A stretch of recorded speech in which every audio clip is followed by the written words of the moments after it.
Pemirsa, berjumpa lagi dalam bincang spesial Visi Bangsa. Media mencerahkan untuk membangun generasi perubahan.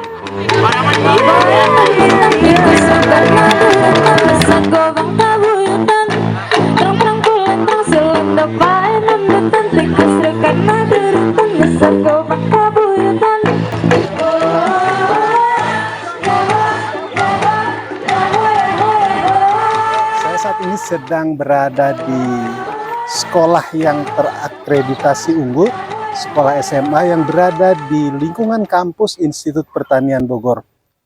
Bisa jadi ini sekolah satu-satunya yang berada dalam lingkungan suasana kehidupan kampus IPB.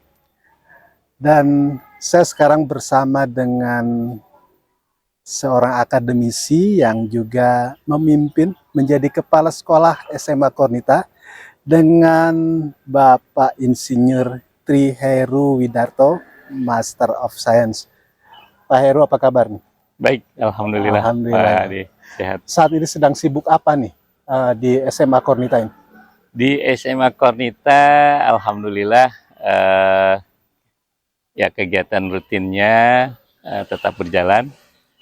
Kemudian tentu saja kita mulai mempersiapkan diri, khususnya kita mempersiapkan anak-anak kita yang kelas 12. Yang kelas 12 ya? Ya, yang tahun depan akan Siap-siap menghadapi masuk perguruan tinggi negeri masuk ini ya? perguruan tinggi negeri. Walaupun sekolah Kornita berada di lingkungan perguruan tinggi, Betul. tetap anak-anak harus dikondisikan ya? Harus disiapkan. Harus disiapkan. Betul.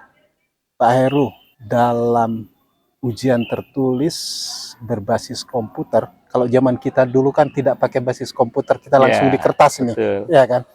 Nah, anak-anak generasi sekarang, misalnya ujian tertulis berbasis komputer di 2023 lalu, Kemdikbud sudah mulai menerapkan anak-anak itu diuji, tesnya itu seputar tes potensi skolastik dan tes literasi, Betul. termasuk literasi untuk matematika. Betul. Apa kira-kira hal-hal yang menarik, atau ini sudah sesuai nggak Pak selama ini dengan kurikulum, misalnya pelajaran yang dipelajari oleh anak-anak atau gimana? Ya, tes yang diselenggarakan oleh pemerintah untuk seleksi masuk perguruan tinggi, menurut saya pertama ini sangat fair sekali, karena semua siswa, siapapun dari status sosial apapun, itu punya kesempatan untuk mengikuti tes ini dan untuk bisa lolos seleksinya. Dan ya tentu saja tetap mereka harus mempersiapkan diri, dan itu tugas sekolah untuk membekali mereka agar siap ketika mengikuti tes masuk perguruan tinggi berbasis komputer ini. Conditioning learning-nya seperti apa yang dilakukan oleh Kornita, Pak? Yang kita lakukan dalam 2 atau 3 tahun terakhir ini, ya kita selain mempersiapkan materinya, kita juga mempersiapkan mereka dengan latihan-latihan. Latihan-latihan melalui tryout ya, dan semacam itu ya. Pak Heru, kan kalau di masyarakat itu berkembang, bukan pepatah ya, ujaran lah. Ya, ya. Teori itu beda dengan praktek. Gitu. Betul. Nah, sementara anak-anak sekarang ini yang diuji adalah penalarannya. Betul. Ya kan, lewat tes skolastik, lewat tes literasi, yang diuji justru penalarannya. Nah, kondisi belajar seperti apa Pak yang dicoba dilakukan Kornita lah untuk bisa? Untuk semester ini, anak-anak kita berikan waktu khusus untuk melihat soal-soal atau bentuk tesnya itu yang digunakan itu seperti apa.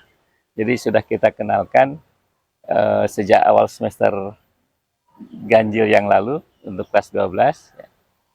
Dan kemudian nanti insya Allah tahun depan kita akan memberikan waktu khusus selama sekitar 14 jam pelajaran ya, atau 2 hari, agar mereka bisa lebih mendalami setiap tipe, Belajar lebih intensif gitu ya? lebih intensif selama sampai Saatnya waktu nanti sampai UTBK ya, penyelenggaraan UTBK-nya. UTBK 2024. Betul. Dan kita juga mulai mengenalkan untuk kelas 10 dan 11-nya. Oh, malah kelas 10, 11 Ya, sudah mulai dikenalkan? sudah dikenalkan dengan tipe-tipe tesnya, sehingga ya mereka sejak awal, sejak dini itu bisa mempersiapkan diri Sudah lebih baik terbiasa lagi. dengan Sudah metode terbiasa. penalaran ya? Betul, metode penalaran, literasi. Ya. Visi bangsa ini kan di beberapa tempat juga menyelenggarakan semacam tryout lah, berlatih bersama, belajar bersama. Apakah di Kornita juga melakukan kegiatan dalam proses penggunaan medianya, kemudian soal-soalnya, apakah itu juga dilakukan Kornita? Ya, jadi kami sekarang ini memiliki payung yayasan yang baru. Namanya Yayasan Pengembangan Insan Pertanian Indonesia. Yang ketua Dewan Pembinanya itu Pak Anton Apriantono, mantan Menteri Pertanian periode yang lalu. Kemudian pengurus yayasannya itu adalah dosen-dosen IPB yang banyak dari mereka adalah guru besar di IPB dari berbagai fakultas. Dan mereka punya atau mereka mengembangkan satu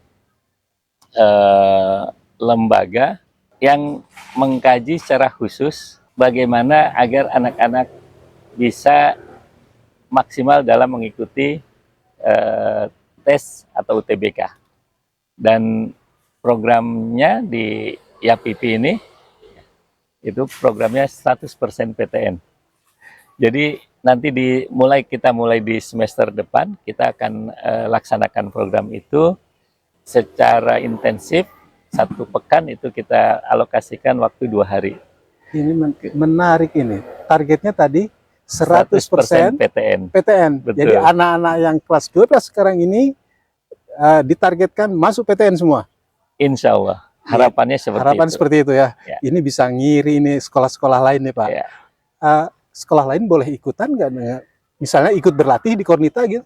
Boleh. Boleh ikut bersama-sama ya, berlatih. Juga dengan Yayasan Visi Bangsa yang akan menyelenggarakan tryout.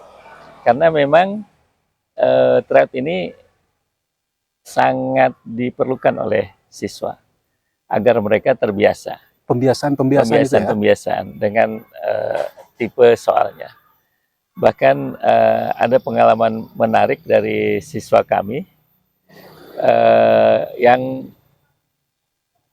siswa ini tahun lalu kelas 12 itu dia melakukan tryout sendiri menggunakan komputer yang ada di sekolah, koneksi internet yang ada di sekolah, sampai lebih dari 40 kali ikut tryout.